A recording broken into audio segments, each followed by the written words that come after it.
Bonjour, bienvenue dans cette nouvelle vidéo consacrée au programme d'histoire du concours de Sciences Po Paris. Alors aujourd'hui nous allons traiter du thème les Français et la République et plus spécifiquement de l'enracinement des idées de la République entre 1870 et 1914 pour faire large. Alors la France a connu 4 régimes politiques différents de 1870 à nos jours, 3 républiques dont les origines remontent à la Révolution française. Et la Troisième République a été proclamée à l'occasion de la défaite de Napoléon III face à la Prusse et leurs alliés allemands le 4 septembre 1870.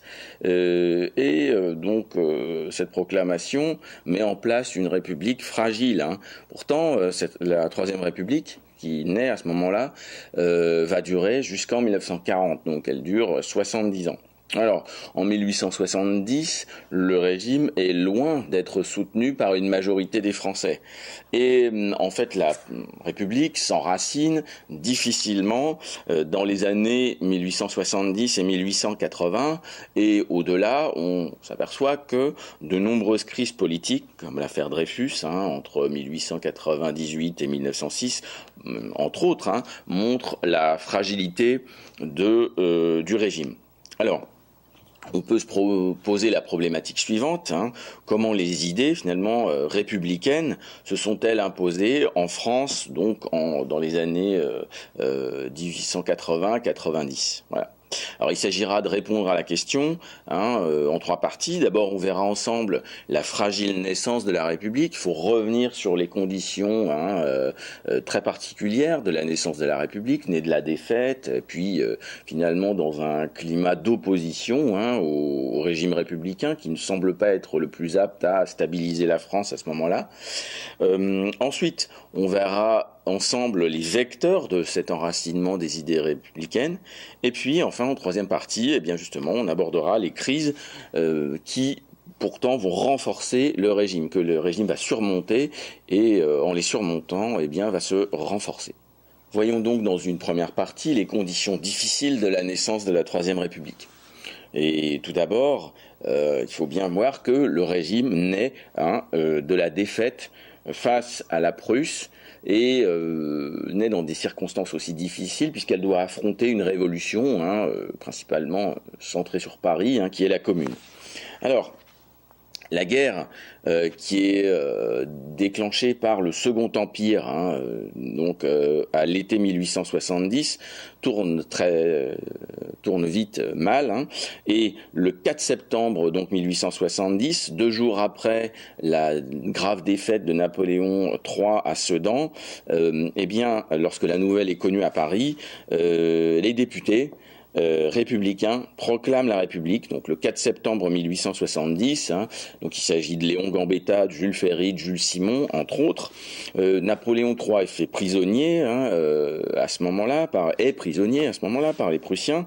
Donc le contexte de la guerre est extrêmement important pour expliquer ce changement de régime.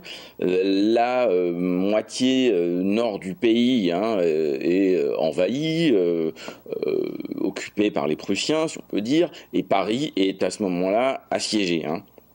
Alors, les républicains sont d'ailleurs divisés sur la guerre elle-même. Faut-il continuer la guerre, comme le propose Léon Gambetta, qui va créer un gouvernement de défense nationale Est-ce qu'il faut poursuivre ou pas cette guerre qui semble déjà très mal menée? Alors, la guerre, malgré tout, en tout cas, se poursuit. Le 18 janvier 1871, le roi de Prusse proclame l'Empire allemand à Versailles, dans la Galerie des Glaces. Bismarck, le chancelier, à ce moment-là, ne veut pas négocier avec un gouvernement qui ne soit pas légitime. Donc, il demande aux républicains d'organiser des élections pour entériner le régime en place. Et ces élections sont faites donc dans un climat très particulier. En février 1871, elles donnent le résultat suivant. On a globalement 400 monarchistes, 200 républicains et une trentaine de bonapartistes. On voit que là, il s'agit d'une victoire écrasante des monarchistes qui, eux, sont favorables à la paix face à des républicains qui sont hantés par le souvenir des guerres de la Révolution, où le peuple en armes a résisté à l'Europe tout entière. Les députés sont alors à ce moment-là, la nouvelle chambre, réunie à Bordeaux, et c'est Adolphe Thiers qui devient le chef du pouvoir exécutif en attendant de statuer sur les véritables institutions. Il y a donc un flottement, mais en attendant, il y a tout de même un pouvoir légitime issu des élections qui a été mis en place. Alors la République n'est à ce moment-là envisagée que provisoirement. On ne revient pas sur la proclamation du 4 septembre 1870. C'est ce qu'on a appelé le pacte de Bordeaux, parce que les monarchistes acceptent une sorte de république transitoire. Le gouvernement de Thiers s'installe à Versailles et on appellera par extension le pouvoir qui s'y installe sous le vocable des Versaillais. Alors, le 1er mars 1871, les troupes allemandes défilent à Paris, et notamment sur les Champs-Élysées, dans un climat glacial. La capitale était déserte à ce moment-là pour montrer... en fait, les Parisiens n'avaient pas voulu sortir pour assister au défilé, pour montrer leur désapprobation. Et ce défilé est considéré par beaucoup de Parisiens comme une provocation et un appel finalement à résister et montrer qu'ils n'ont pas été encore vaincus. C'est dans ces circonstances-là, disons de présence prussienne, de difficile acceptation du pouvoir républicain, qu'éclate en fait une révolution et puis finalement une guerre civile, surtout centrée sur Paris, qu'on va appeler la Commune, de mars à mai 1871. Alors la Commune, elle est faite par, je ne vais pas revenir en détail sur cet épisode, mais surtout par des éléments très disparates, de socialistes, d'anarcho-syndicalistes, donc un gouvernement, on dira, progressiste d'extrême gauche qui refuse un gouvernement bourgeois versaillais. Et la Commune ne dure pas longtemps, de mars à mai, elle dure de mars à mai 1871. Elle est finalement rapidement écrasée, et la dernière semaine est particulièrement violente. C'est la semaine sanglante du 21 au 28 mai 1871. Il y a les derniers combats sont connus dans le Père-Lachaise, dont on voit encore les stigmates aujourd'hui avec le mur des fédérés, puisque c'est là que les derniers finalement communards ont été fusillés. On voit encore aujourd'hui les impacts de balles sur ce mur. Donc c'est la fin des espoirs de voir s'installer une république socialiste, en tout cas de progressistes de gauche, inspirée par des courants très divers finalement. Tout cela sous les yeux narquois des Allemands. La paix définitive avec les troupes de l'Empire est signée à Francfort. C'est le traité du 10 mai 1871, c'est le traité de Francfort. L'Alsace-Moselle devient allemande. Les Français acceptent de payer également des indemnités de guerre. Le montant sera d'ailleurs rapidement remboursé parce que la croissance économique française sera assez forte dès les années 1870.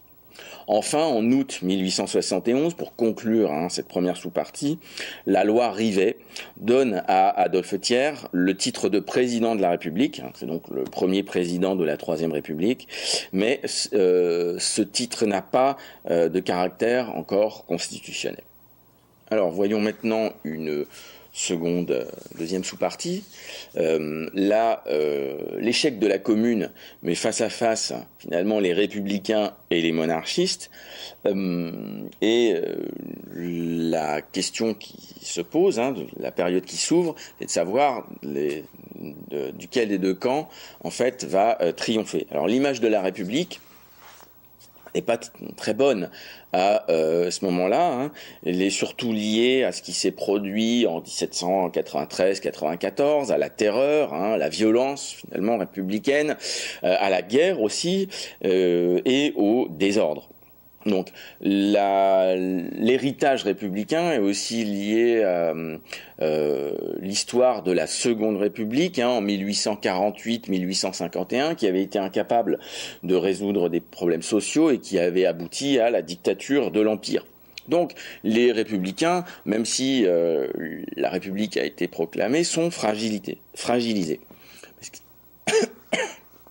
Et ce qui va sauver la République, c'est la division des monarchistes. Les royalistes sont en effet partagés entre le courant légitimiste, hein, celui du comte de Chambord, qui en fait incarne la branche donc légitime, hein, des Bourbons, et puis les orléanistes, le comte de Paris, qui lui représente la branche, hein, issue de Louis-Philippe, donc monarque, hein, qui a régné sur la France de 1830 à 1848. Alors, le comte de Chambord, donc le représentant des légitimistes, semble en fait l'emporter, hein, mais celui-ci refuse absolument de choisir le drapeau tricolore comme emblème, et du coup cristallise une partie de l'opposition royaliste qui est bien consciente que refuser cet héritage, c'est aussi complètement nier ce qui s'est produit en 1789, et donc c'est aussi le risque de voir se dresser face à la monarchie, eh bien, une très grande partie des Français. Alors, le comte de Paris, hein, le représentant orléaniste, comme je l'ai dit, finit par se désister, mais finalement l'histoire du drapeau blanc ne va pas permettre aux royalistes de s'unir. Alors, ce qui fait que le 13 novembre 1872, hein, tiers voyant les hésitations des monarchistes, va inviter l'Assemblée à décider de la forme de la République. Et les royalistes se considèrent comme trahis, considèrent que le pacte de Bordeaux a été rompu et le remplace, hein, en novembre 1873 par un homme qui est favorable aux monarchistes, hein, c'est le MacMahon, qui est un militaire, un ancien militaire du Second Empire, c'est un royaliste, hein, et celui-ci est choisi pour un mandat de 7 ans. Voilà. Il choisit comme Premier ministre De Broglie, hein, qui va travailler à une restauration. Alors, les royalistes, en fait, que font-ils? Eh bien, ils attendent la mort du comte de Chambord, qui refuse le drapeau blanc. Et ils estiment que, en fait, le comte de Chambord, qui est déjà assez vieux, devrait mourir, hein, d'ici 5, 7, 10 ans. Et puis, comme cela, cela permettrait qu'il soit remplacé par un représentant royaliste plus favorable, hein, finalement à des concessions, et être notamment favorable au choix du drapeau tricolore. Et donc le mandat de 7 ans, hein, de MacMahon n'est pas choisi par hasard, ça correspond à peu près à la période estimée finalement qui reste à vivre au comte de Chambord. Alors, le mandat présidentiel, hein, si on peut dire, est donc de 7 ans. Alors, le régime qui s'établit alors est celui qu'on a appelé de l'ordre moral, hein, où l'action du clergé est favorisée. Alors, le symbole de ces liens avec l'Église, hein, et la construction du Sacré-Cœur à Montmartre, qui est construit pour expier les péchés des communards et des Parisiens, hein, donc pendant la période de la Commune. Les maires sont nommés par le gouvernement, et une campagne en fait anti-républicaine est menée pour finalement définitivement repousser l'idée d'une république durable. Pendant cette période, le mot même de république est banni des actes officiels, la presse est surveillée, la célébration du 14 juillet est elle-même interdite, et puis les bustes de Marianne sont retirés des mairies. Pendant ce temps-là, les républicains mènent une sorte de contre-campagne. Léon Gambetta parcourt le pays en 1872. Il se dit lui-même commis voyageur de la République, c'est l'expression qui l'emploie. Et il tente de montrer que la République est un régime modéré, qu'il ne s'agira pas de finalement d'écraser les monarchistes ou tous ceux qui s'opposent tout simplement à elle, mais d'installer un régime durable et notamment de défendre la propriété. Alors, c'est ainsi que le développement des idées républicaines dans les campagnes qui sont traditionnellement attachées à des idées conservatrices, monarchiste et bonapartiste se fait, et les élections municipales de la fin 1874 aboutissent à une victoire républicaine. Donc on va voir ensuite, dans une dernière sous-partie, la véritable fondation finalement de la République. Alors, à partir de la victoire des Républicains aux élections de 1874, les choses vont aller vers un véritable établissement de la République. D'abord, à l'Assemblée, la majorité monarchiste se disloque sur la stratégie et se divise sur la stratégie à adopter. Pendant ce temps, les Républicains sont prêts à négocier. Et finalement, c'est dans ces conditions que naissent les lois constitutionnelles qui sont établies par une commission. Alors ces lois constitutionnelles qui sont rédigées entre février et juillet 1875 marquent le véritable établissement de la République, et elles vont servir de constitution jusqu'en 1940. C'est-à-dire qu'il n'y a pas de véritable constitution à proprement parler sous la Troisième République. Donc on a des institutions qui sont assez souples, et on verra donc bien sûr pourquoi.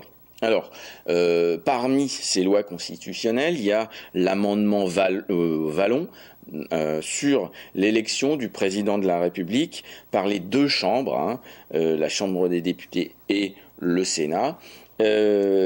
Pour 7 ans, cette élection est adoptée à une voix de majorité. Alors, ces lois constitutionnelles sont au nombre de 3 et, comme je l'ai dit, elles organisent les pouvoirs de la République jusqu'en 1940. Il n'y a aucun préambule, aucune affirmation explicite de la République et aucun principe finalement énoncé. Ce sont des textes courts, donc très souples, facile aussi à interpréter. En fait, il n'y avait pas eu de majorité possible pour faire une véritable constitution. Donc, les choses sont relativement souples et pourraient permettre aux deux camps, aux républicains comme aux monarchistes, finalement, de passer à une étape, à l'étape suivante, relativement facilement. Pour les monarchistes, ça pourrait dire, finalement, rétablir une monarchie assez rapidement. Alors, la Chambre, voyons, c'est ce qui est mis en place. La Chambre des députés, elle est élue au suffrage universel tous les 4 ans. On a aussi un Sénat, alors avec un mode d'élection un petit peu différent. On a 75 membres inamovibles et qui sont désignés par les députés. Les autres sénateurs sont élus par des collèges électoraux dominés par les conseillers municipaux. Le président est donc élu par les deux chambres. Il a les pouvoirs d'un monarque en fait constitutionnel pour permettre une restauration finalement facile. Il a l'initiative des lois, comme les deux chambres d'ailleurs. Il a le droit de grâce. Il peut conclure des traités. il peut proroger ou clore les sessions des chambres, et il peut aussi dissoudre la Chambre des députés après l'avis du Sénat. Enfin, il nomme les ministres. Donc on voit bien ici qu'il y a eu un compromis entre les républicains et les orléanistes. Finalement, le président de la République a les pouvoirs d'un monarque constitutionnel et il suffirait finalement de remplacer le président par le souverain légitime pour passer facilement à une monarchie. Alors, là-dessus, des élections vont avoir lieu. Ce sont les élections législatives de 1876. On a organisé un scrutin uninominal. Ça avait été voulu par les conservateurs. Finalement, à l'issue de ces élections, là, on aboutit à une victoire républicaine. On a 360 républicains à la Chambre, et le consensus donc va être difficile à trouver avec un MacMahon qui, lui, est toujours favorable à une restauration. Alors, il choisit d'abord, il entérine le résultat des élections, il choisit d'abord un républicain modéré comme Premier ministre, Jules Simon, comme président du Conseil, et la question de la défense de l'Église est centrale. On a vu ensemble que lors du régime de l'ordre moral, l'Église avait de nouveau un poids influent au sein du pouvoir et de la société. Donc, les républicains anticléricaux menés par Gambetta vont faire campagne, et Gambetta a cette phrase célèbre, le cléricalisme, voilà l'ennemi.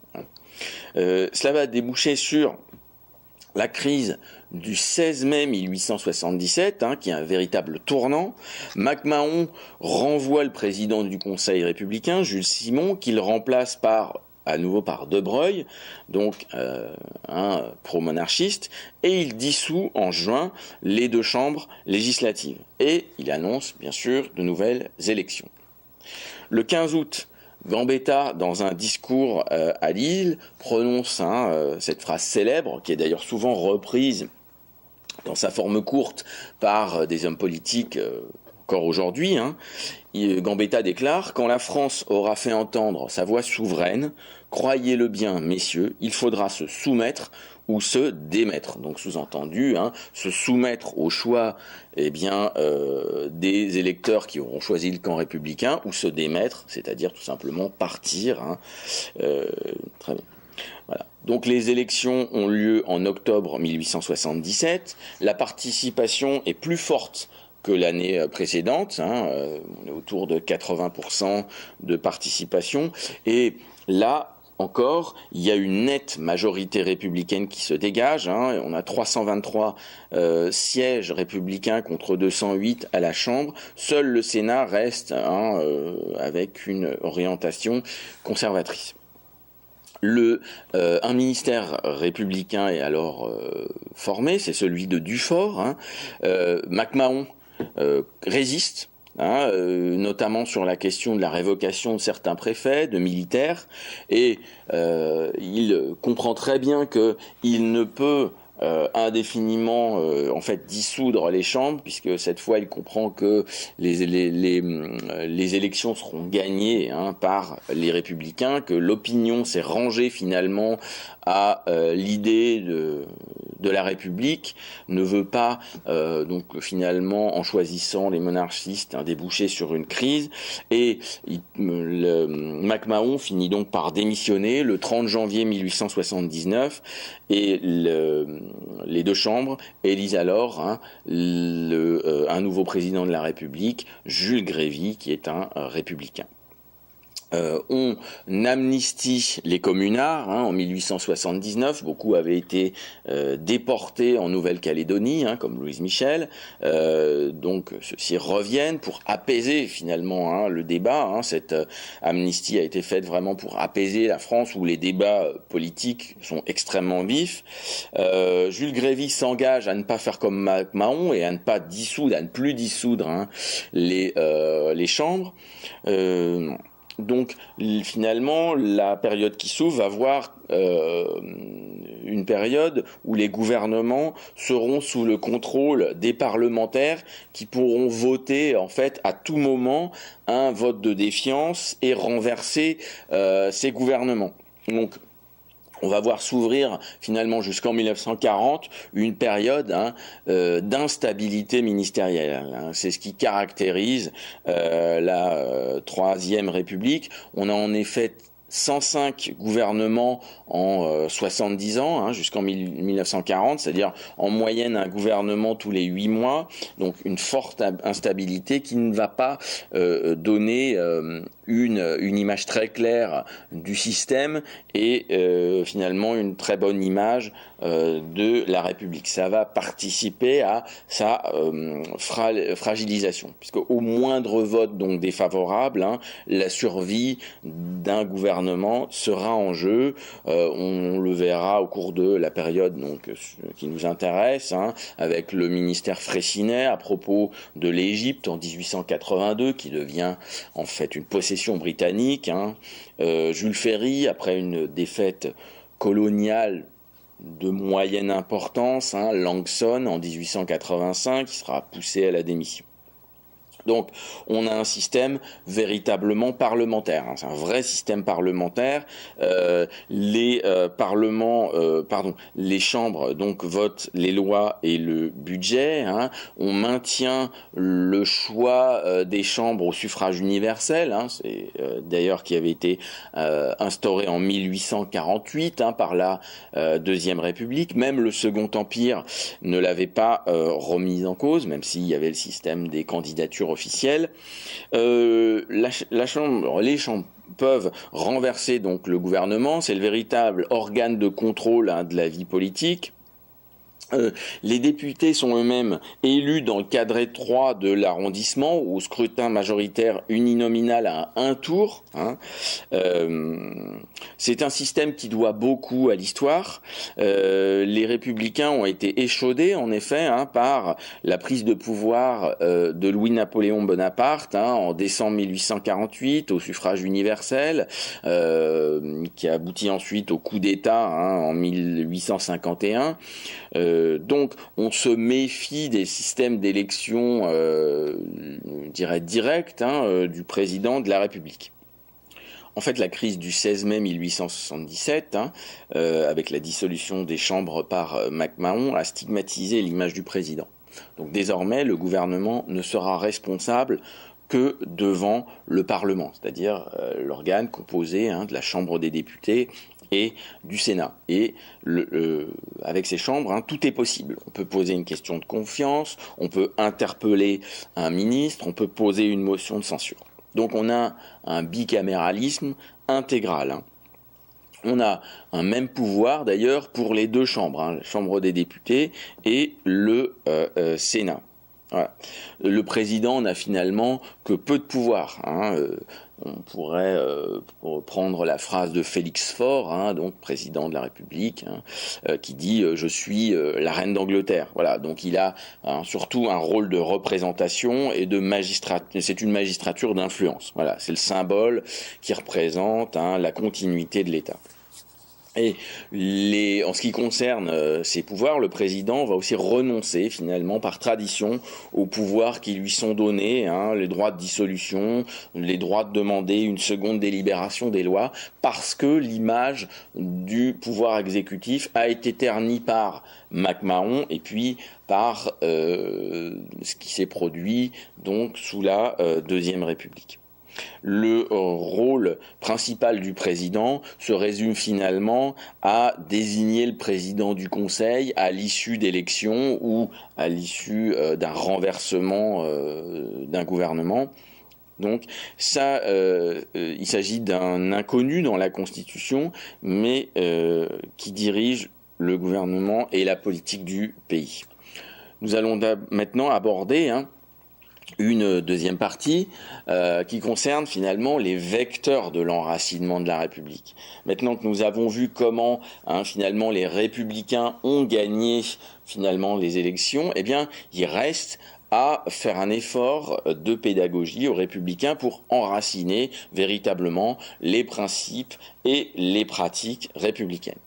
Donc, voyons tout d'abord les idées et les pratiques républicaines, justement.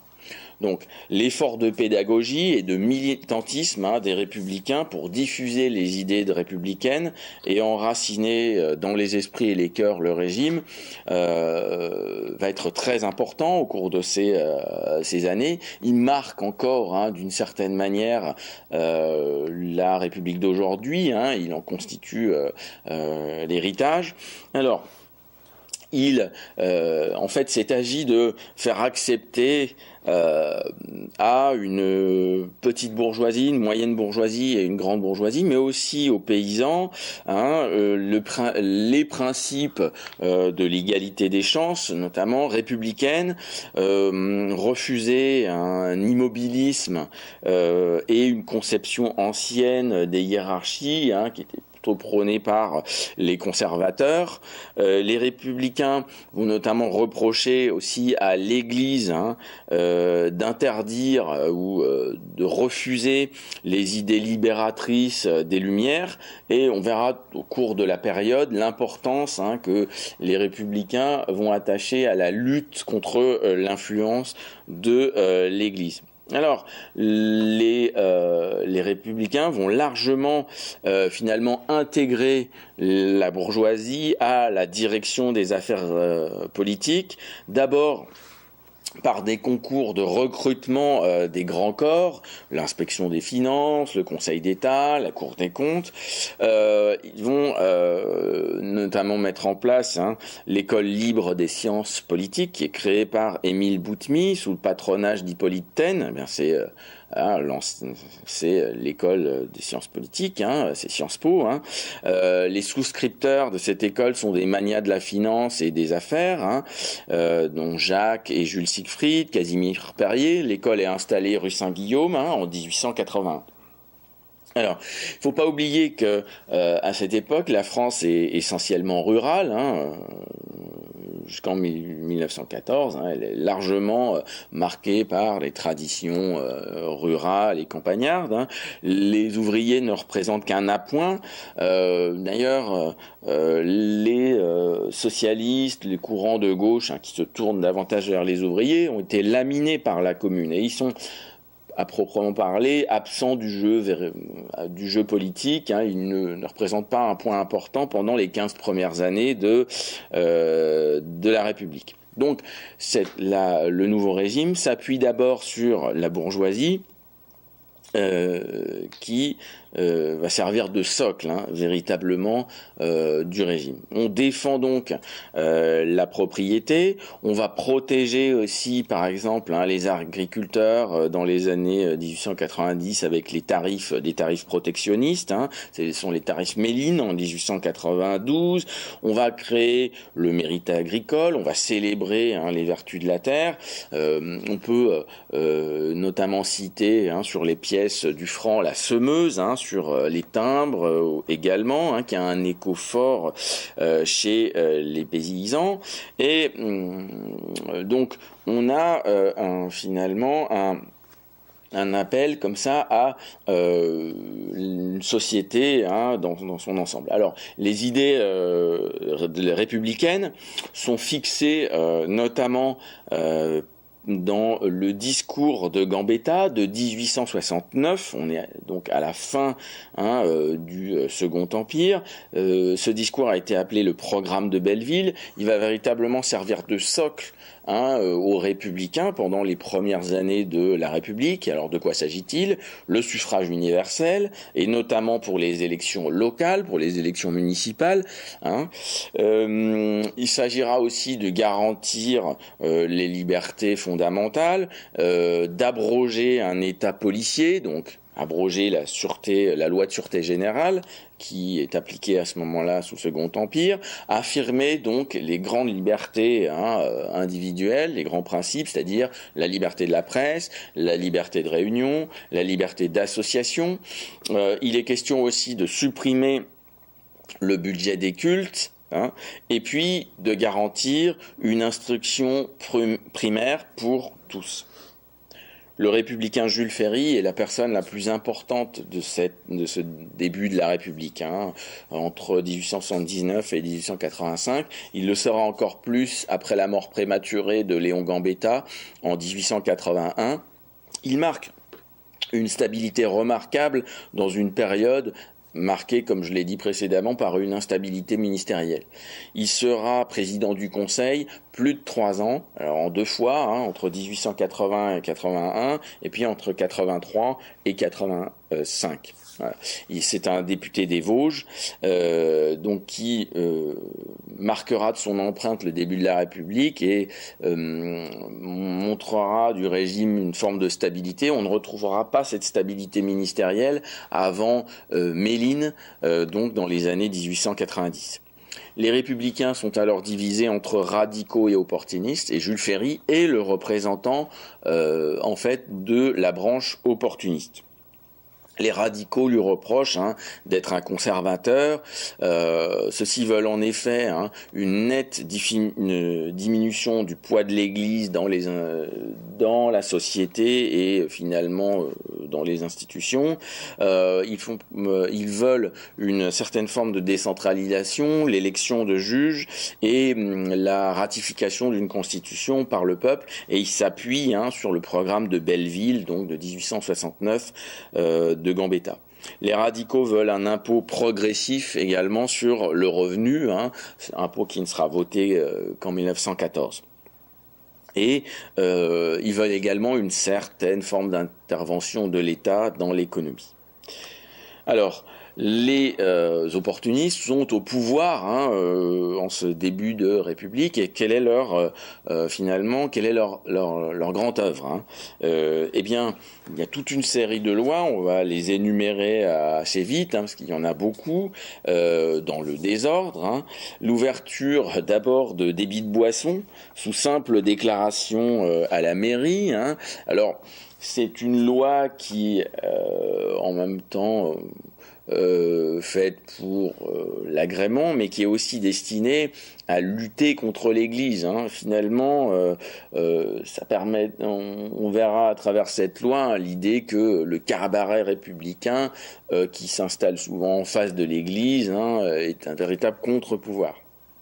Donc, on a à ce moment-là une emprise de l'Église et un poids de l'Église assez fort. On compte 160 000 religieuses et religieux, 55 000 prêtres, et l'influence dans la société est à ce moment-là très importante.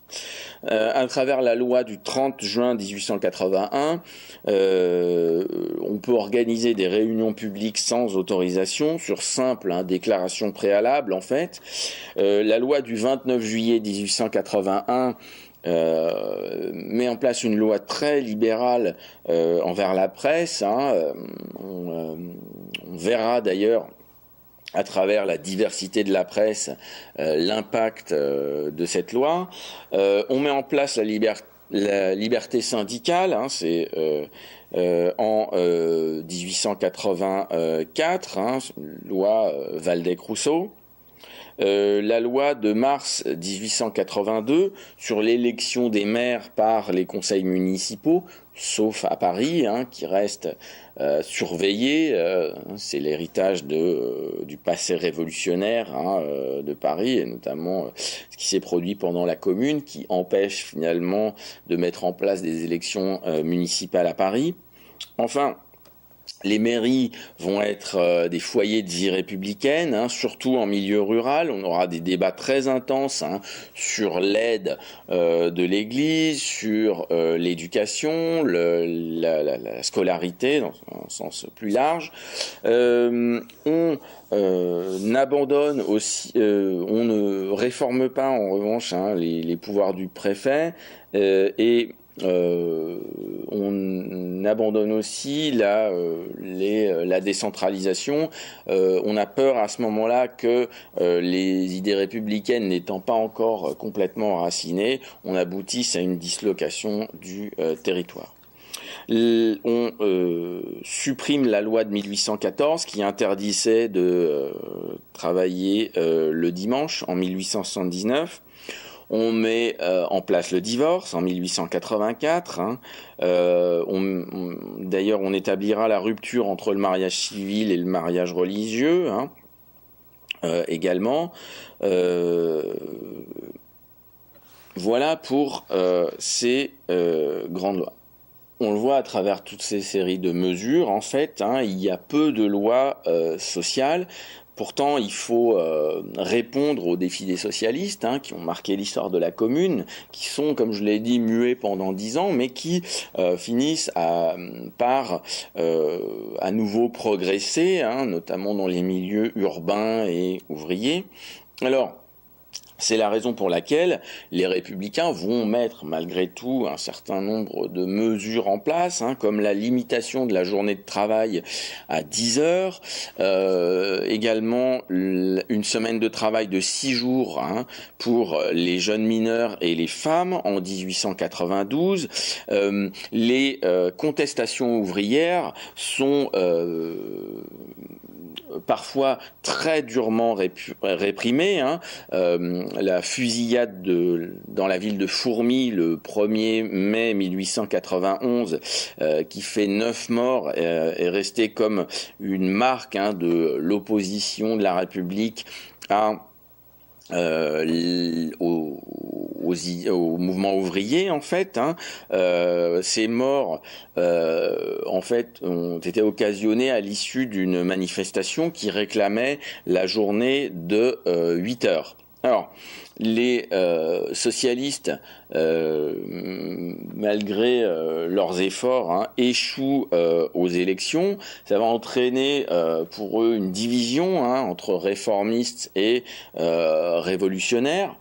Donc ce qui va affaiblir le mouvement. Au cours de ces années, on voit aussi apparaître une contestation anarchiste, hein. Les années 1892-94 seront marquées par des attentats, hein, et puis par le développement d'idées anarchistes. Alors l'anarchiste Kropotkin, dans La Révolte, hein, en 1891, dit: un édifice basé sur des siècles d'histoire ne se détruit pas avec quelques kilos d'explosifs. Donc on va voir des attentats très spectaculaires être menés, et puis donc une réaction républicaine, hein, de répression importante. En décembre 1893, Auguste Vaillant jette une bombe dans la Chambre des députés, hein, ça ne fera en fait que quelques blessés. Et puis en janvier 1894, l'anarchiste Caserio poignarde le président de la République, Sadi Carnot, à Lyon, hein, qui mourra en fait de ses blessures. Donc, il y a à la fois comme réaction en fait une répression importante, hein, policière du mouvement anarchiste. On va revenir même sur la liberté de la presse pour essayer de limiter l'influence justement des idées monarchistes, hein. Jean Jaurès parlera à ce moment-là de loi scélérate, hein, on est en 1894, et puis les républicains comprennent que cette influence anarchiste et révolutionnaire ne peut être contenue que par la mise en place de lois, hein, sociales. Ce sera l'œuvre de Millerand, hein, socialiste, qui est au gouvernement à la fin des années 1890.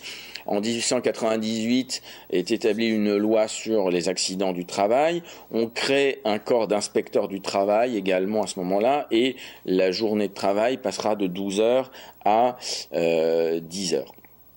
Alors, ces mesures, hein, dans leur ensemble, sont accompagnées, on va le voir, d'une présence républicaine. Cette présence, elle est visible par toute une série de monuments, hein. On peut citer la statue de la République des frères Maurice en 1883, place de la République justement, et à la place de la Nation, la statue de la République française par Dalou en 1899, hein, en pleine affaire Dreyfus. On y reviendra. Donc, cette œuvre majeure des opportunistes, hein, est très importante, vous voyez, en trait assez large, hein. En fait, Pourquoi les appelle-t-on opportunistes? Parce qu'ils ont décidé de séparer les questions les unes après les autres et ne pas être finalement dogmatiques, hein, de ne faire finalement de ne mettre en place que ce qui est possible et donc d'avancer au coup par coup, et ça fera finalement avancer les idées républicaines. On verra au cours de ces années dans l'opinion qui avait encore des doutes sur la capacité des républicains à apporter un régime stable, que finalement la République sait répondre aux attentes, aux aspirations et aux problèmes du pays. Mais bien sûr, c'est surtout les lois scolaires qui sont restées comme une image de la première partie de la République, et c'est cela que je vais aborder avec vous dans une deuxième sous-partie, ainsi que la question du vote. En fait, pour moi, donc, la pratique des élections et l'école marque finalement l'enracinement des idées républicaines à ce moment-là, et je voudrais y consacrer une sous-partie spécifique. Alors la République a gagné en fait grâce à l'action des Républicains le cœur des campagnes. On l'a vu avec Gambetta, mais c'est aussi l'action des maires de France qui vont finalement montrer l'image d'une France apaisée, stable, et qui en même temps a une direction. Alors, le banquet des maires de France est organisé pour la première fois par le président de la République, Émile Loubet, en 1900, et ce qui témoigne finalement du relais que peuvent représenter les maires dans l'ensemble du pays. Il a fallu gagner finalement la population au régime et développer une conception finalement unitaire de l'idée de la communauté nationale. Alors, on exalte une sorte de mystique révolutionnaire, mais une mystique apaisée, en montrant d'abord que l'État, d'un point de vue de la religion, du poids, est neutre, qu'il faut montrer une forme de laïcité apaisée, refuser de faire progresser l'Église, notamment catholique, qui a été très liée au pouvoir autoritaire précédent, et notamment sous le Second Empire, présenter l'image des idées républicaines comme une philosophie transcendante et marquée par un rationalisme anti-religieux. On le voit dans les manuels scolaires, les manuels de morale qui sont distribués dans les écoles, celui notamment de 1883, où on exalte un spiritualisme, une mystique républicaine. Alors, ce qui est très représentatif de cette idée-là de développer une mystique nationale, mais qui transcende finalement les régimes qui ont pu être établis en France au cours de l'histoire. On le voit dans un manuel un livre qui a une grande popularité à ce moment-là, c'est le Tour de France par deux enfants de Bruno en 1877. Le sous-titre est Devoir et patrie. Ce livre montre l'image d'un pays rural et fait d'artisans, mais il exalte aussi l'histoire nationale, que ce soit l'histoire au Moyen-Âge, sous la monarchie absolue finalement, et la période de la Révolution et de l'Empire. On s'approprie le roman national pour montrer que la République est un aboutissement logique. L'enracinement se fait aussi par le vote, donc les législatives, mais aussi municipales. C'est ce qu'on a appelé la démocratie de clocher. Donc cette démocratie, elle est marquée, comme je l'ai dit, non pas seulement par le maire, mais aussi par l'instituteur.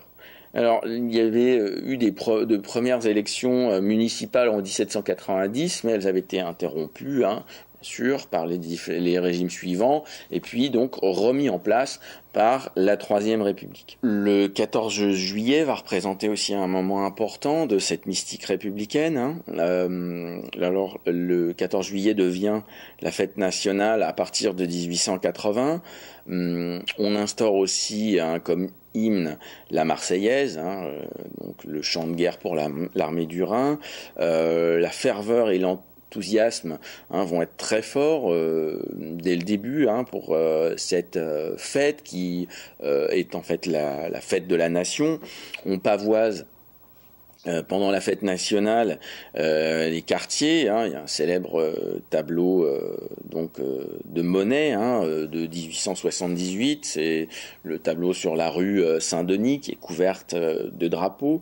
La liberté de la presse va permettre à celle-ci de se développer de manière très forte et puis d'instaurer finalement un débat donc très animé certes, qui va pu être parfois violent, mais qui aussi devient finalement la règle.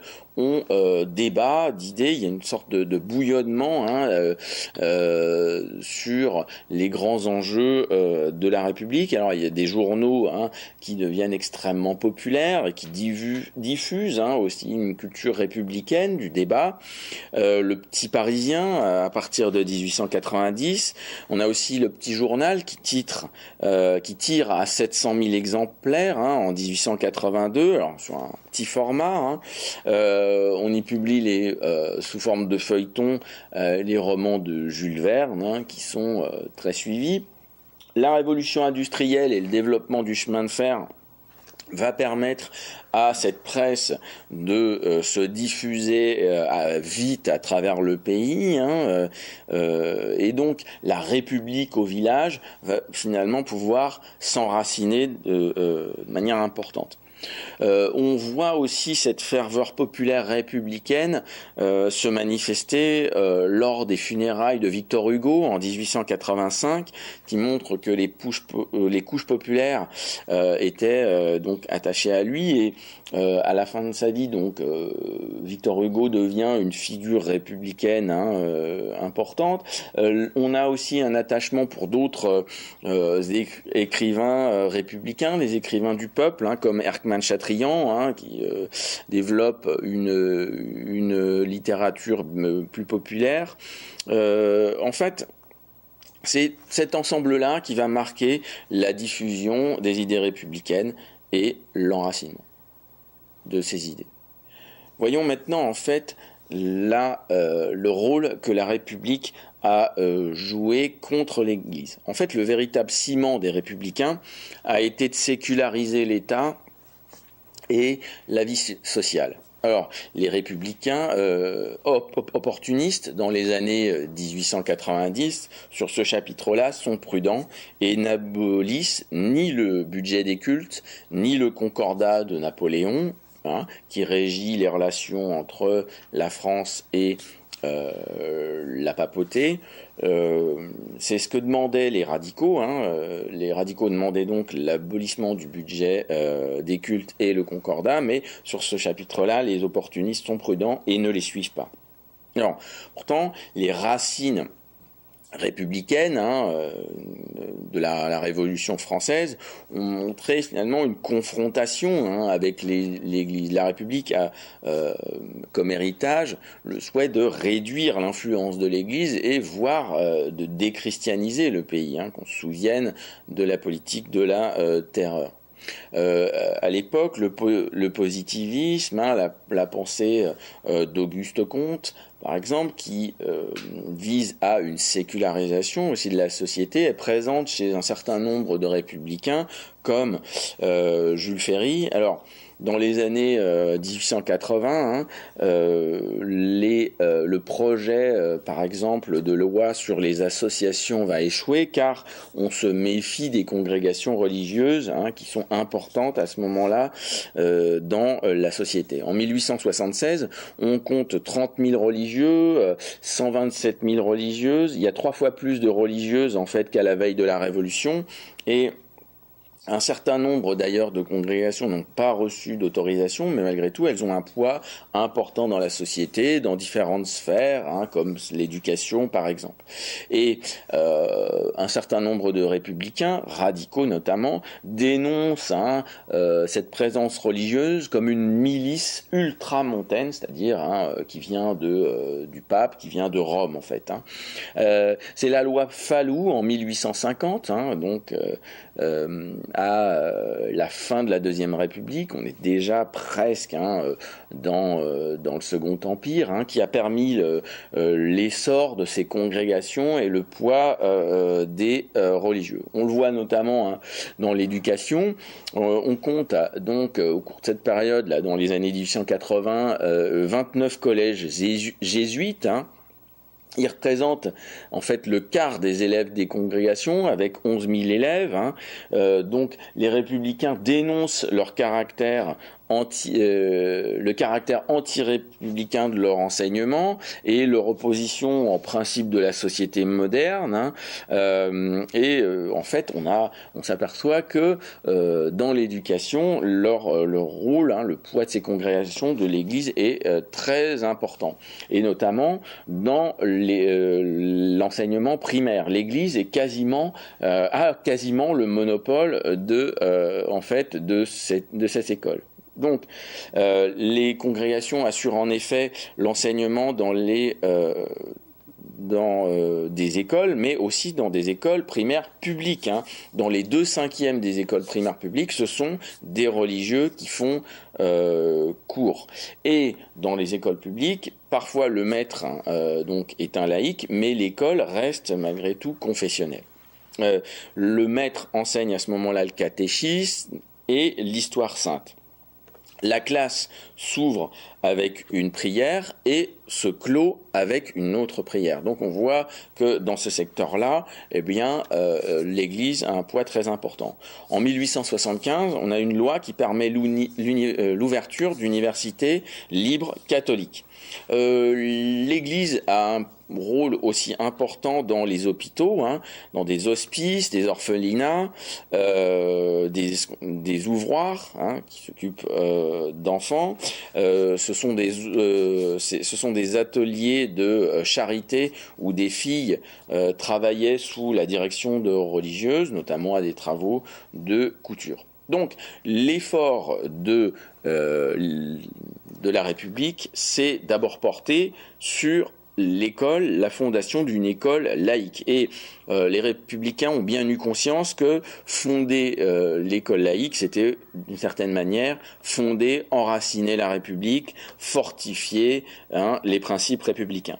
Le budget de l'éducation va être multiplié par 4 entre 1879 et 1889. La loi Camille C de 1880 permet de créer les premiers lycées de jeunes filles. On a alors un programme très différent de celui des garçons.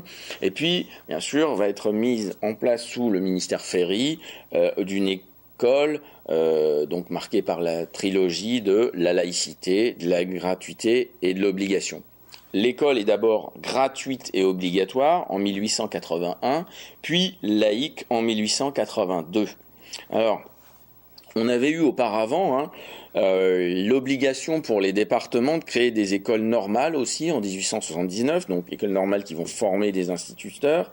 Les cours de morale vont rester obligatoires. Il faut attendre 1886 pour que le personnel se laïcise dans ces écoles. La critique, notamment venant des catholiques, bien sûr, va être très très vive. On le constate dans le journal catholique L'Univers de Louis Veillot à ce moment-là.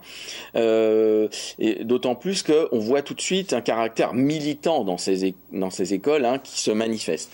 Selon l'expression de Charles Péguy, les instituteurs sont des véritables hussards noirs de la République. Alors il a raconté lui-même sa scolarité. Il a dit: la République et l'Église nous distribuaient des enseignements diamétralement opposés.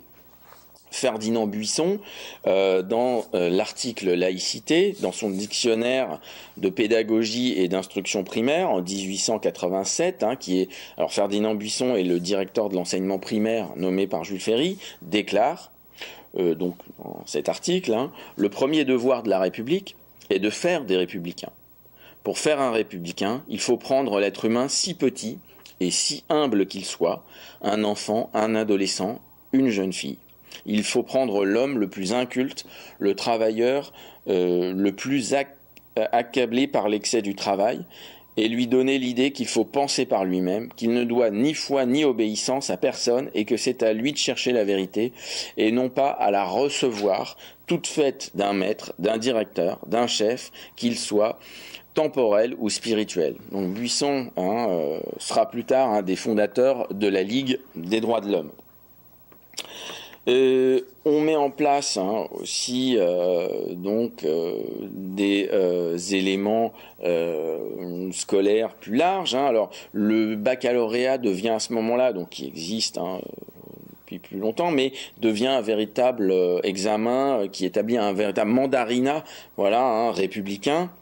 Alors, on abolit également le caractère confessionnel des cimetières, on met en place la liberté finalement des funérailles, on laïcise les hôpitaux, on retire les crucifix des prétoires, bref, ce n'est pas seulement aussi à travers l'école qu'on cherche à établir une société dégagée, sécularisée et dégagée donc du poids du religieux.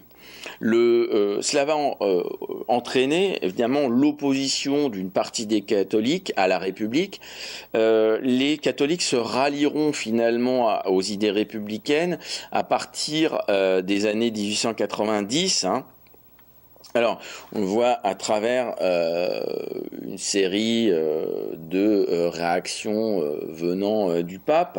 Alors d'abord, l'encyclique Rerum Novarum en 1891 était une réponse aux défis des socialistes, et donc pour refuser les idées finalement révolutionnaires. Le ralliement des catholiques se fait à partir de 1892. Léon XIII condamne en fait le gouvernement de la République, mais il invite à accepter les institutions républicaines à travers l'encyclique Au milieu des sollicitudes en 1892. Il déclare que l'Église n'est liée à aucune forme de gouvernement et qu'en fait il faut accepter la République. Accepter la République, ce n'est pas accepter une législation hostile à finalement la religion. Cette encyclique étant rédigée en français montre là en fait l'orientation de ce texte qui est tourné véritablement vers les catholiques qui s'interrogent sur leur participation à la République ou non. Alors, ces catholiques ralliés vont développer en fait des réflexions, et on le voit à travers par exemple l'Action libérale populaire d'Albert Demain, en deux mots, Demain, MUN, en 1901. Alors, cette même année, la loi sur les associations va faire polémique en 1901. Il s'agissait de limiter l'influence des congrégations religieuses, c'est-à-dire des ordres religieux, en les obligeant à demander une autorisation qui leur est d'ailleurs souvent refusée. Ça va relancer la politique anticléricale dans les années donc 1900, qui va aboutir à la séparation de l'Église et de l'État en 1905 à l'initiative d'Aristide Briand. Ça a fragilisé en fait le ralliement, ça l'a interrompu si on peut dire. C'est le parti radical qui relance cette politique. Alors elle est incarnée surtout par la figure forte du président du Conseil, Émile Combes, qui est surnommé le Petit Père Combes, qui en fait est président du Conseil autour des années 1902-1905. Il est président du Conseil donc pendant cette période, après les élections de 1902, et son ministère représente l'apogée de la République anticléricale. Alors d'abord, la loi de 1901 sur les congrégations est appliquée avec rigueur. Les congrégations, qui sont des associations, finalement, doivent en fait systématiquement fermer. On ferme aussi des écoles dirigées par ces congrégations. On leur interdit tout simplement d'enseigner en 1904. Ça va entraîner la rupture avec la papauté cette même année, parce que le conciliant Léon XIII est à ce moment-là remplacé par Pie X, qui est beaucoup plus hostile aux mesures qui sont mises en place par les républicains. Et enfin, donc, cette hostilité va aboutir à la séparation de l'Église et de l'État en 1905. On met fin au Concordat donc de 1804, signé par Napoléon et le pape. L'État ne reconnaît donc finalement ni ne salarie aucun culte. Cette loi donc est condamnée par le pape Pie X, et on a en fait ensuite des affrontements violents là où l'État fait les inventaires des biens de l'Église, parce qu'il a fallu procéder à des inventaires pour savoir quels biens seraient donnés aux associations cultuelles. Alors surtout à Paris, les violences font même un mort. On y a des bagarres, comme à Nantes par exemple, en février 1906.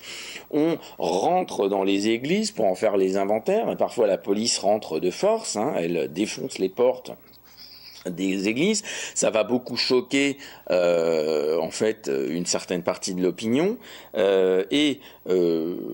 donc à partir de la fin des inventaires, là la situation va se calmer et les bâtiments donc comme les cathédrales, les églises vont rester propriété de l'État. Mais on le voit à travers toute cette en fait politique qui va finalement de la mise en place d'une école gratuite, laïque et obligatoire jusqu'à la fameuse période des inventaires. L'Église finalement se considère comme agressée, et les fondations de l'État républicain se font d'abord contre l'Église catholique. Il s'agit maintenant en fait d'aborder, pour terminer, dans une troisième et dernière partie, la République face aux crises, des crises politiques qui vont ébranler certes la République, mais qui vont voir le triomphe des idées républicaines, et finalement on peut dire que la République va sortir renforcée de ces crises. Alors la première de ces crises, dans les années 1880, est celle du boulangisme, et elle marque elle montre, elle témoigne d'un antiparlementarisme fort finalement de l'opposition à la République naissante. C'est une des composantes importantes des mouvements qui seront hostiles à la République. Alors la première épreuve donc du régime est celle du boulangisme. C'est une crise brève, mais qui mérite d'être analysée par la composante en fait de l'opposition à la République. Alors nous sommes dans une période, dans les années 1886-89, qui est marquée par quelques difficultés économiques. Il y a une grande grève, notamment chez les ouvriers du bâtiment à Paris, en 1888. Et puis il y a eu un mouvement d'opposition donc au Parlement, à la Chambre des députés, et puis au Sénat, qui est né à cause d'affaires et de l'instabilité. Et ça va marquer le nationalisme français et en fait l'hostilité au régime républicain de cette période. Une des composantes de ce mouvement, c'est celui de la Ligue des Patriotes, qui est fondée en 1882, alors qui est d'abord d'inspiration gambétiste. Félix Faure, donc on est un des vice-présidents, donc c'était d'abord une ligue républicaine, mais qui va prendre une orientation différente à partir de 1885 sous l'action de Paul Déroulède, donc un poète, un nationaliste, ultranationaliste, connu, et qui donne à la Ligue une orientation plus autoritaire, hein, qui demande qu'on mette en place un système qui soit marqué davantage par un pouvoir fort. C'est dans ce contexte que naît la crise du boulangisme. Alors, de quoi s'agit-il ? Le président du Conseil, Freycinet, nomme le général Boulanger ministre de la Guerre en 1886. C'est un homme qui a une certaine prestance, hein, qui donc présente bien, qui a du charisme, et il rend l'armée populaire, il s'attire un large soutien en montrant son intransigeance face à l'Allemagne au cours d'une affaire d'espionnage en avril 1887, hein, qui est l'affaire Schneeble. C'est S-C-H-N-A-E-B-E-L-E accent aigu, nom alsacien.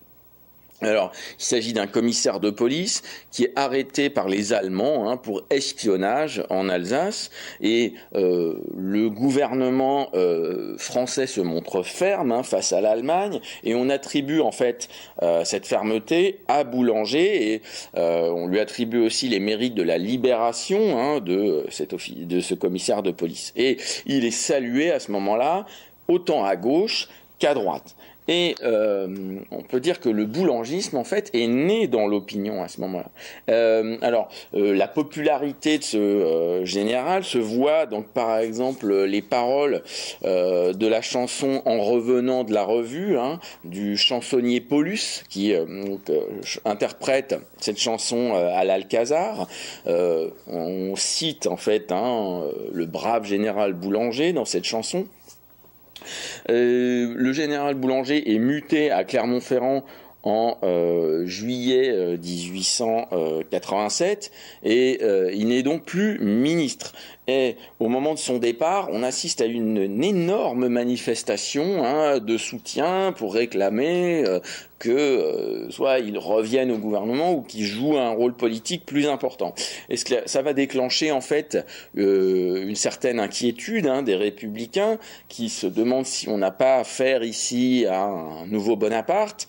Alors Clémenceau par exemple, hein, Georges Clémenceau, hein, radical, hein, grande figure radicale, était assez proche de Boulanger au départ, et il va s'en détacher à partir de ce moment-là. Alors, qui sont en fait les premiers soutiens de ce général ? C'est d'abord un soutien qui est plutôt à gauche, hein, un mouvement qui est à la fois jacobin, plébéien, assez parisien. On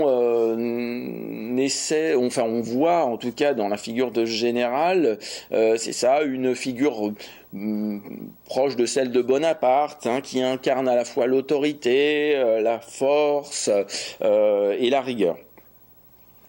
À ce moment-là, éclate aussi une affaire qui va grandement fragiliser les institutions républicaines. C'est celle de l'affaire des décorations.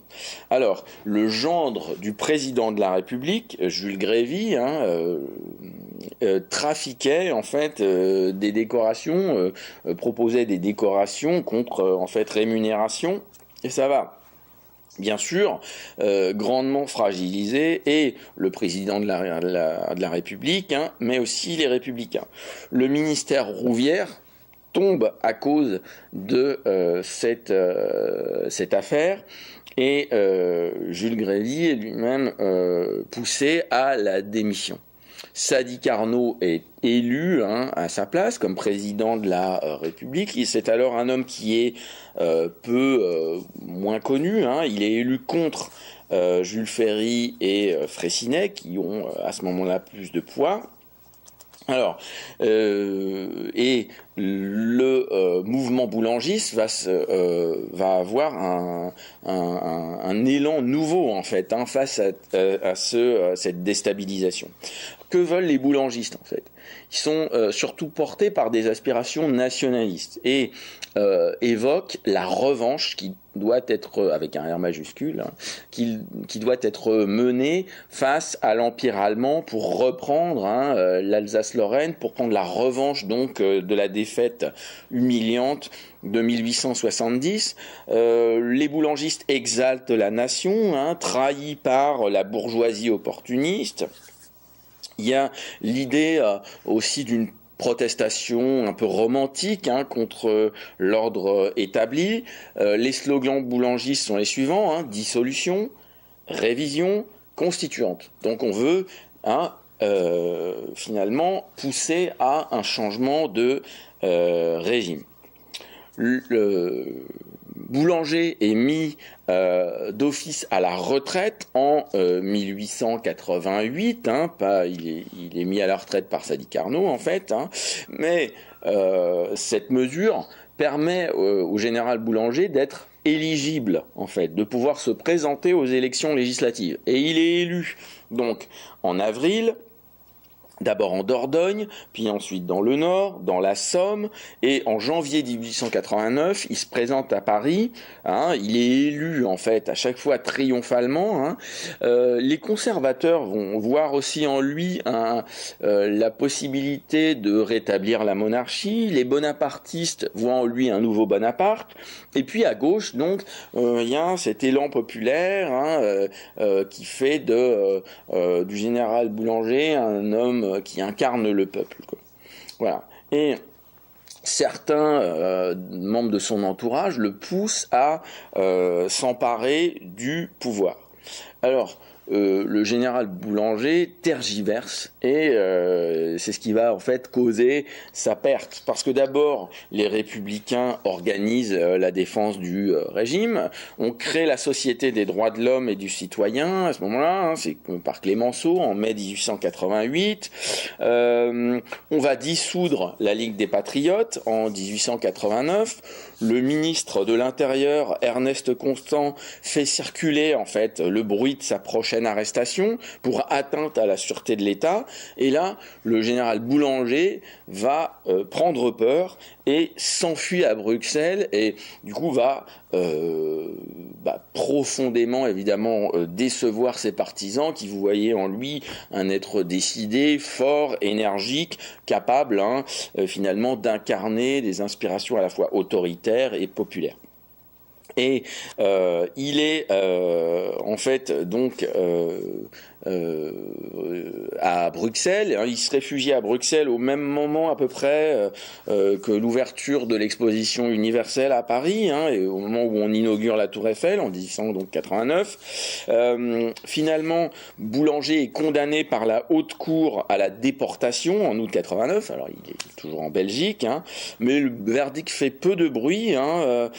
Finalement, le mouvement boulangiste s'est vraiment dégonflé à partir du moment où Boulanger s'enfuit, parce que ses partisans vont être complètement pris au dépourvu finalement et vont cesser de le soutenir très rapidement. Finalement, on peut voir que les boulangistes, même si le mouvement s'est complètement dégonflé, reste assez fort à Paris, c'est un mouvement qui est l'expression d'une déception, déception sur ce que le régime n'a pas réussi encore à faire. Donc, on voit là l'expression aussi d'un électorat populaire qui s'est détourné des républicains modérés opportunistes et des radicaux. Et en fait, ce mouvement va grossir les rangs plutôt des socialistes à partir du moment où l'affaire du boulangisme s'effondre. L'antiparlementarisme va rester une composante assez forte des mouvements anti-républicains ou de ceux qui contestent la République, et il sera régulièrement relancé par les nombreux scandales qui vont avoir lieu jusqu'en 1914. On peut citer le scandale de Panama. Alors la compagnie du canal de Panama de Ferdinand de Lesseps, qui avait déjà construit le canal de Suez en 1869, donc était chargé de la construction du canal de Panama. Cette compagnie connaissait de graves difficultés, parce que la construction dans un environnement tropical montagneux se révèle bien plus difficile que la construction du canal de Suez. De plus, les océans donc Atlantique et Pacifique n'étant pas au même niveau, il a fallu construire des écluses, et les difficultés de construction, en fait, ont entraîné des surcoûts. Alors la compagnie a dû verser des pots de vin, et notamment à de nombreux hommes politiques et députés, pour lever des obligations en France et se renflouer. Et l'affaire éclate en 1892, hein, et on a des parlementaires qui sont poursuivis et sont poursuivis en justice. En 1893, ça aboutit à la condamnation de Bayot, le ministre des Travaux publics, hein, qui en fait avait avoué avoir reçu des pots de vin. Les autres sont acquittés, mais l'affaire a un grand retentissement, est énorme, hein, et donc ça va alimenter cet antiparlementarisme, hein, virulent. Alors, les élections de 1893 aboutissent à l'élection de 50 socialistes.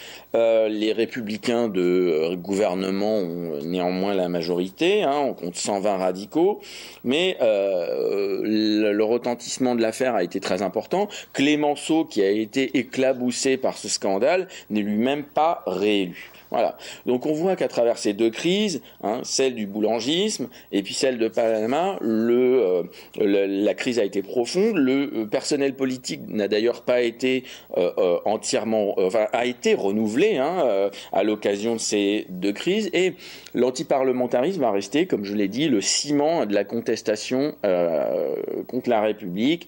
Finalement, même après la guerre, la Grande Guerre, la guerre de 14-18 et la montée du fascisme. Ça reste une composante importante de l'antiparlementarisme. Après le scandale de Panama, on va assister à un certain apaisement, hein, pendant quelques années, jusqu'en 1898. Mais le scandale de l'affaire Dreyfus va réveiller, hein, les passions politiques, hein, et là, la France va être véritablement coupée en deux par cette affaire. Alors, le capitaine Dreyfus est condamné en 1894 pour espionnage au profit de l'Allemagne. Hein. Alors la Libre Parole, qui est un journal antisémite, hein, d'Édouard Drumont en 1894, titre « Haute trahison, arrestation de l'officier juif à Dreyfus ». Alors l'affaire fait du bruit, mais elle se tasse assez rapidement, hein, puisque le capitaine Dreyfus est condamné. Or, le capitaine Picard, le chef du bureau des renseignements au ministère de la Guerre, acquiert assez vite, hein, la conviction que Dreyfus est innocent et que c'est un autre officier qui est responsable des fuites, hein, des fuites concernant des secrets militaires. Cependant, il ne peut pas faire réviser le procès. Et c'est en fait la découverte de son innocence et la dénonciation de sa condamnation abusive par Émile Zola dans son article « J'accuse » publié par le journal de Clémenceau, L'Aurore, en 1898, qui va relancer l'affaire. Donc, il dénonce une injustice faite au nom de la raison d'État, hein, faite pour protéger l'armée qui est à ce moment-là sacralisée, puisque c'est à la fois l'incarnation de la nation républicaine en armes, l'incarnation de la défense de la République face, hein, à l'Allemagne, l'instrument de la revanche, hein, finalement, qui est à ce moment-là attaqué. Donc, les anti-Dreyfusards utilisent le fait que Dreyfus, hein, est juif pour stigmatiser sa traîtrise, hein, le fait que Dreyfus soit juif joue un rôle important, hein, à ce moment-là, puisque ça va se cristalliser aussi l'affaire sur la défense des valeurs républicaines, d'égalité et de justice. Donc on a du côté des anti-Dreyfusards, hein, un déchaînement de l'antisémitisme, hein, par une extrême droite qui dénie au capitaine Dreyfus le fait d'être complètement français, hein, c'est donc ce que dit le Drummond notamment, hein, donc qui est l'incarnation, hein, du courant antisémite de l'extrême droite. française de ces années.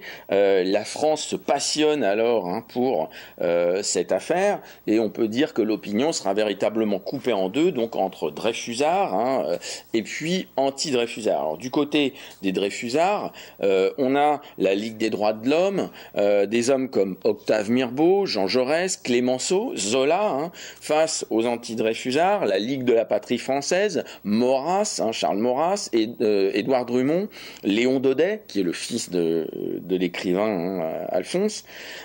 Donc la bataille, si on peut dire, pour la défense ou la condamnation du capitaine Dreyfus va faire rage, entre des polémiques, des duels, des débats animés, même des violences de rue.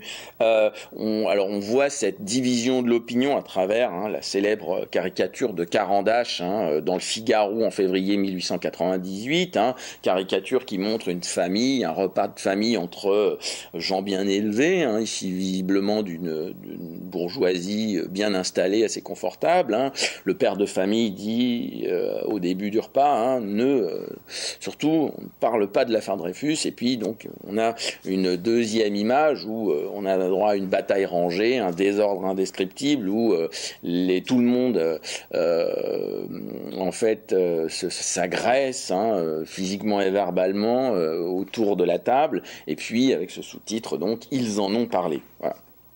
Donc cette affaire a un retentissement d'ailleurs au-delà des frontières de la France, puisque Théodore Herzl, qui est donc un juif d'Autriche-Hongrie, sera très choqué par l'affaire, réfléchira sur la possibilité de créer un État juif, et puis donc sa réflexion aboutira à la naissance en fait du sionisme. Voilà.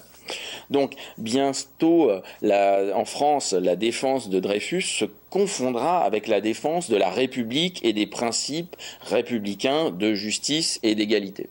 Alors à l'été 1898, le colonel Henry, qui en fait a fait condamner véritablement le capitaine Dreyfus, avoue avoir fait un faux pour faire accuser davantage Dreyfus, et Henry sera arrêté et se suicidera.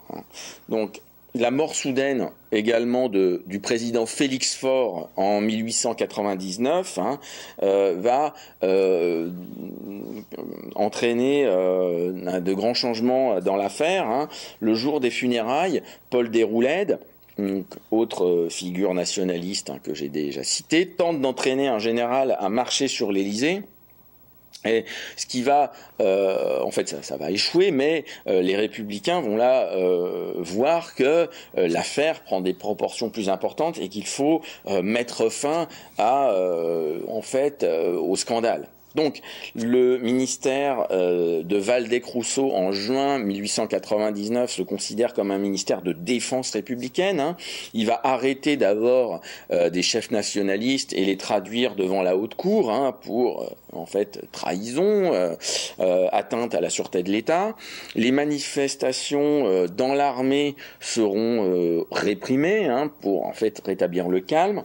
Et puis, le président Émile Loubet, donc qui a remplacé Félix Faure, va finalement gracier Dreyfus. Dreyfus sera rappelé du bagne.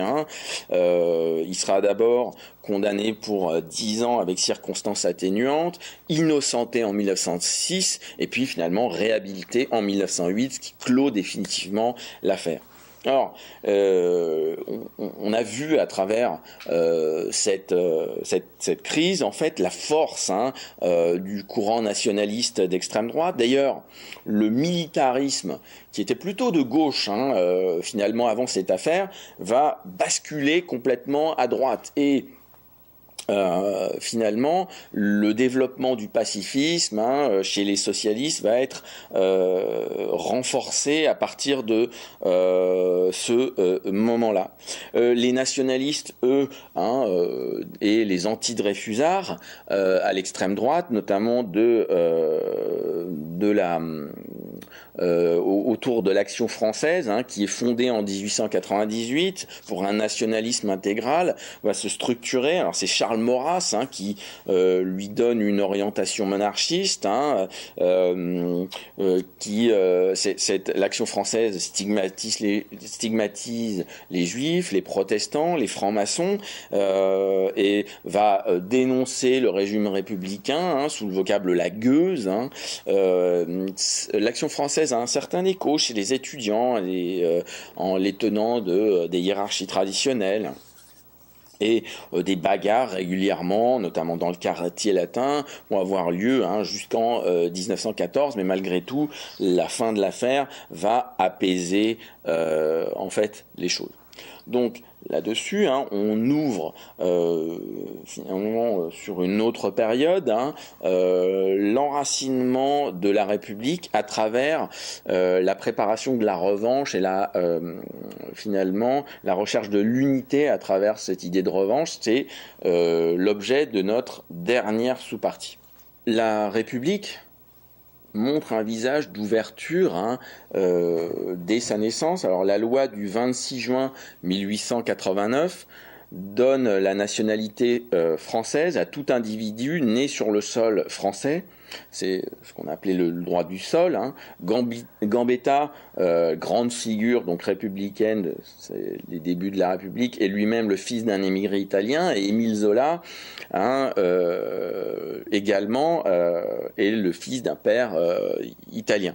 Donc cette image d'ouverture, elle va s'incarner dans l'idée d'une armée, image de la nation composite de différentes régions et puis de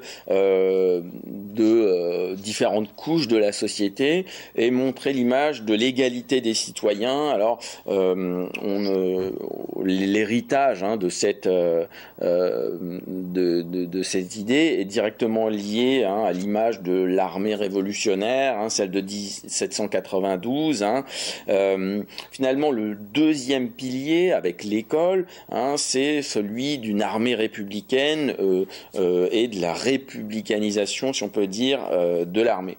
Alors, cette armée, elle va être exaltée d'abord par une politique coloniale qui est encouragée dès le début de la République, opportuniste, par Gambetta, Jules Ferry. Jules Ferry lui-même, au lendemain de la signature du traité du Bardo, qui fait de la Tunisie un protectorat français, en mai 1881, dit la France reprend son rang de grande puissance. C'est aussi le moyen pour la République de redonner confiance au pays, de lui donner une image positive de puissance, et tout en préparant en fait la revanche. Alors, on a, d'un point de vue militaire, une première loi dès juillet 1872 qui met en place un service de 5 ans, mais avec tirage au sort, c'est-à-dire que lorsqu'il y avait une sorte de loterie, les bons numéros faisaient 1 an de service, les autres 5. Et puis on va rapidement généraliser, lorsque la situation de la République sera stabilisée, on va généraliser un service militaire au nom de l'égalité républicaine et de la préparation de la revanche. Alors, la généralisation du service militaire est mise en place en 1883, donc c'est donc la fin du tirage au sort, et la loi Freycinet en 1889 met en place un service militaire universel. On met fin aux dispenses pour les enseignants, les séminaristes, les élèves des grandes écoles. Le service militaire passe, lui, de 5 ans à 3 ans. Et donc, on met fin à toutes les exemptions que j'ai citées. Ça va permettre aussi de diffuser la langue française, parce qu'on parle surtout, ou beaucoup en tout cas, le patois dans de nombreuses régions. On diffuse l'idée d'une nation en armes. Il y a une culture républicaine, une mystique qui est à la fois celle de droite et de gauche. La fin des exemptions, notamment pour les séminaristes, va diffuser l'image des curés sac au dos. C'est l'expression qu'on emploie, c'est-à-dire que même les curés vont participer au service militaire. Jean Jaurès dit, en même temps qu'il est une grande école patriotique, le régiment est une grande école républicaine. en effet, ce service militaire va être un formidable brassage au nom de l'égalité républicaine et finalement va enraciner l'idée que la nation française est unie grâce au système républicain. En 1905, le service militaire est fixé à 2 ans, et puis en 1913, au moment où les tensions avec l'Allemagne augmentent, le service militaire passe à 3 ans.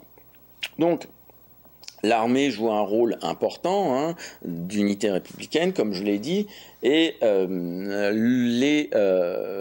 les débats également politiques vont s'apaiser finalement à la fin de l'affaire Dreyfus. Malgré tout, les tensions internationales font que la France va se tourner vers la préparation de la revanche.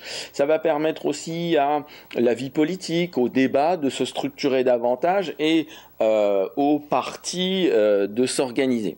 Alors, voyons pour là-dessus, faisons un panorama rapide de la politique française au ce début du XXe siècle. À droite, on a en fait un mouvement. Les partis sont peu structurés à droite, mais on a la Fédération républicaine, qui est un parti libéral et conservateur. En 1903, on a la constitution d'un mouvement des libéraux républicains qui est plutôt modéré. Alors, la droite est liée au milieu d'affaires, une certaine décentralisation. Elle s'oppose aux lois sociales. La principale figure de ce côté de l'échiquier politique est Louis Marin à ce moment-là.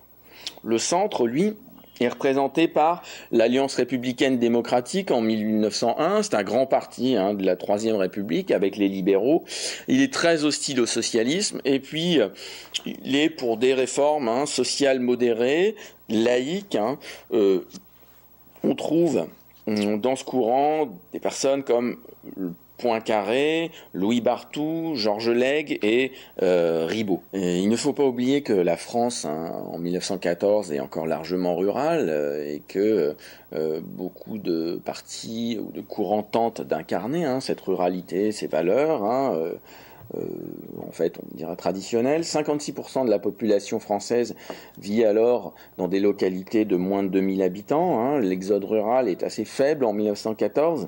Donc on est tourné vers le rythme de la nature, de la ruralité, bien que on soit dans une France qui s'industrialise. Alors ces changements sont exprimé par la phrase « La terre qui meurt », qui est le titre d'un livre de René Bazin en 1898 à propos du Marais Poitevin, et qui montre que en fait la France rurale disparaît.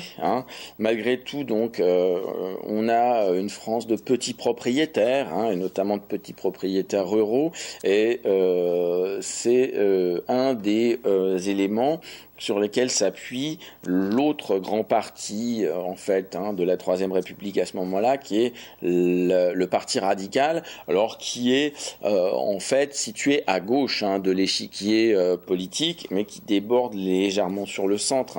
Donc les radicaux, eux, sont pour la défense absolue du droit de propriété. Alors ils sont incarnés à la veille de la Première Guerre mondiale par la figure de Joseph Caillaux, et comme je l'ai dit, s'appuie sur le programme de Belleville en 1869. Alors, il y a plusieurs grandes figures dans ce parti qui sont importantes, Aristide Briand, Georges Clémenceau, et il y a l'idée dans ce parti que en fait on défend les petits contre les gros.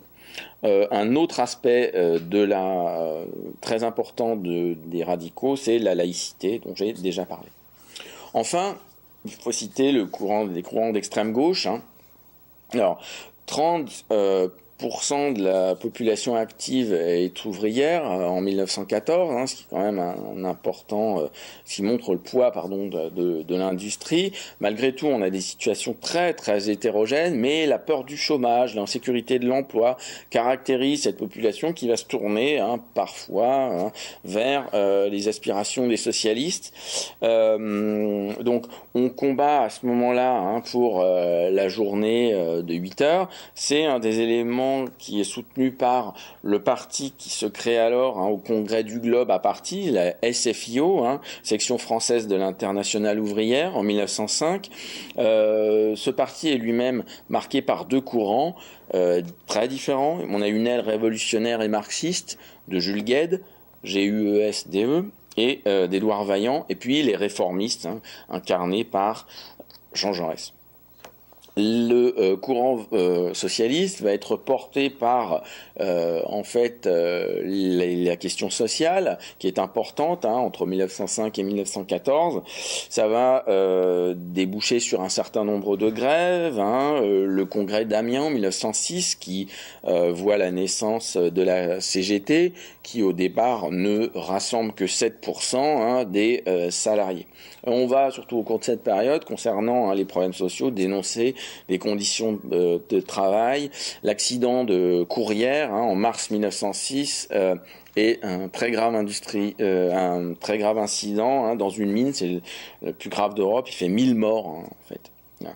Donc, malgré tout, les gouvernements successifs, des radicaux, vont se montrer assez durs avec des courants anarcho-syndicalistes, les manifestations sociales.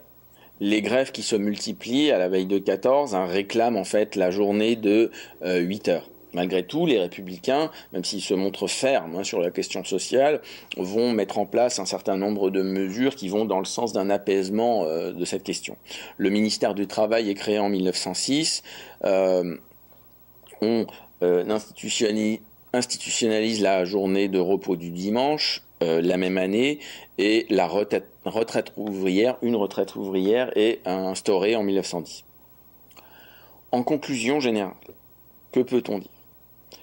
Finalement, avec la victoire des idées républicaines, triomphe la pratique du suffrage universel, de la régularité des élections, de l'enracinement du débat républicain, même si celui-ci peut être très vif. Donc, la pluralité des opinions, la liberté d'expression, et ainsi que la protection des libertés par les lois.